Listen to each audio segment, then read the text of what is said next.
안녕하세요. 오늘은 민주정치의 정부 형태에 관해 학습하도록 하겠습니다.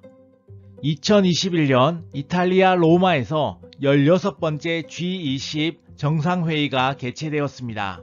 우리나라는 문재인 대통령이 참석하였고, 인도는 나렌드라 모디 총리, 미국은 조 바이든 대통령, 영국은 보리스 존슨 총리, 브라질은 자이르 보우소나루 대통령, 독일은 앙겔라 메르켈 총리가 참석하였습니다. 그런데 각국 정상들의 직책이 다릅니다. 어떤 나라는 대통령이고 어떤 나라는 총리입니다. 왜 그럴까요? 바로 정부 형태가 다르기 때문입니다. 민주정치가 구현된 정부의 형태는 행정부의 구성 방식, 입법부와 행정부의 관계에 따라 크게 대통령을 대표로 하는 대통령제와 총리를 대표로 하는 의원내각제로 구분됩니다. 우리에게 보다 익숙한 대통령제에 관해 먼저 알아보도록 하겠습니다. 대통령제에서 대통령은 별도의 선거로 선출됩니다. 즉, 의회 선거를 통해 의회 의원을 선출하여 입법부를 구성하고, 대통령 선거를 통해 임기가 보장된 대통령을 선출합니다.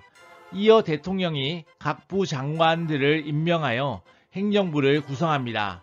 별도의 선거를 한 것에서 알 수 있듯이 대통령제는 입법부와 행정부가 엄격하게 분리된 정부 형태입니다.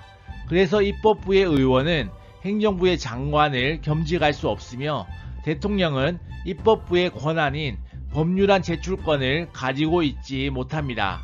한편 대통령제에서 의회는 행정부 장관 임명 시 동의 및 승인권을 가지고 있으며, 대통령은 법률안 거부권을 가져 상호 견제가 가능하도록 제도화되어 있습니다. 대통령제의 장점은 대통령의 임기가 보장되어 있어 행정부가 국가 정책을 안정적으로 강력하게 추진할 수 있다는 점과, 대통령의 법률안 거부권이나 의회의 장관 임명 시 동의 및 승인권 등을 통해 입법부와 행정부 간의 상호 견제가 가능하다는 점입니다.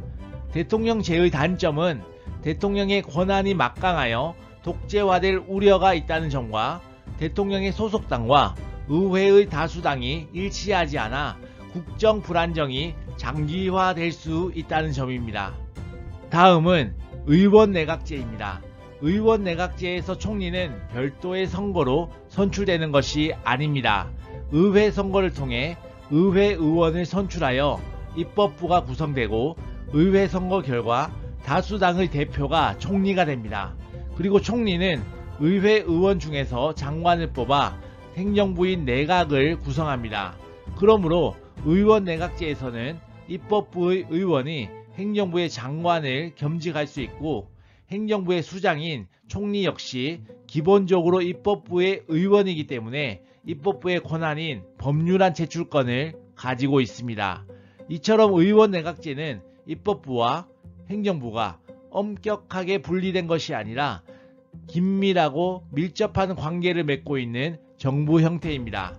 의원내각제의 의회는 내각이 정치를 잘 못할 경우 책임을 물어 내각 구성원을 사퇴하게 할 수 있는 내각 불신임권을 가지고 있고, 내각은 의회가 정치를 잘 못할 경우 책임을 물어 의회를 해산할 수 있는 의회 해산권을 가지고 있습니다. 만약 의회가 해산되면 의회 선거를 다시 실시하여 새로운 의회를 구성하고 내각 역시 새롭게 구성됩니다. 의원내각제의 장점은 내각 불신임권과 의회 해산권을 통해 국민의 여론이 빠르게 적용되는 책임 정치를 실현할 수 있다는 점과, 입법부와 행정부의 관계가 밀접하기 때문에 신속하고 효율적인 정책 수행이 가능하다는 점입니다. 의원내각제의 단점은 한 정당이 의회와 내각의 대부분을 장악하는 경우 다수당의 횡포가 나타날 수 있다는 점이 있습니다. 반대로 과반수가 넘는 다수당 없이 소수당이 여러 개 존재할 경우 다수당이 되기 위해 소수당끼리 연합하여 정권을 차지하는데, 그 과정에서 소수당의 가치가 상승하게 됩니다. 그래서 정당이 지나치게 많아지는 소수당 난립 문제가 발생하여 국정이 불안정해질 수 있습니다. 오늘날 대부분의 민주국가는 전형적인 대통령제와 전형적인 의원 내각제를 그대로 도입하지 않고 각 나라의 사정에 따라 다양하게 변형시켜 운영하고 있습니다. 우리나라는 기본적으로 대통령제를 채택하고 있는 국가입니다. 그래서 국민이 별도 선거를 통해 국회의원과 대통령을 각각 선출하여 입법부와 행정부를 구성합니다. 우리나라는 대통령제를 기본으로 하지만 의원 내각제 요소를 몇 가지 도입하고 있습니다. 도입된 의원 내각제 요소를 살펴보면 우리나라의 대통령과 행정부는 입법부의 권한인 법률안 제출권을 가지고 있다는 점, 우리나라 입법부 국회의원들은 행정부의 장관 겸직이 허용되어 있다는 점, 우리나라는 행정부의 2인자로서 대통령을 도와 행정부를 관할하는 국무총리가 존재한다는 점 등이 있습니다. 이상 오늘의 질의였습니다. 감사합니다.